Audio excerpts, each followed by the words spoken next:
Šiandien ekstrasensai neteis, neieškos kaltų ir herojų. Specialioje ekstrasensų mūšio laidoje bandysime įsiaiškinti, kas nužudė du žmonės, kur slepiasi žudikas ir kuo baigsis ši gandais ir sąmokslo teorijomis apipinta istorija. Pirmosius atėjo laikas savo vizijomis pasidalinti dar vienam ekstrasensų mūšio favoritui – Andžiui Kučinskiui. Pas mane drebėjimas eina, čia kaip tautos tragedija yra.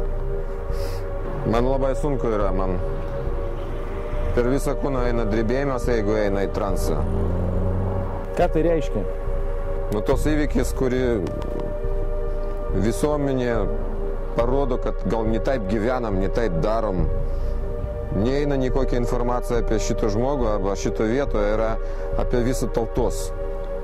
Kad šitas įvykis rodo mums, kad mes turim pagalvoti apie save. Aš pajutau, kad žmogus pataikė į sistemą ir su juo kovojo. Toks jausmas ant širdį labai sunku jausmas yra. Kovojo kaip moko, taip išėjo.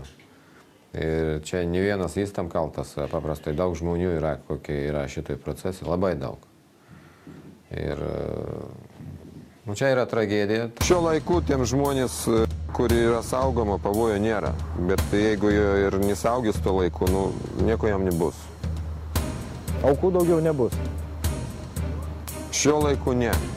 Bet čia gali eiti į paviršių per pusę metų, per metus. Eina tokia situacija, kad maždaug per mėnesį jau bus aišku, bet čia yra toks paviršius.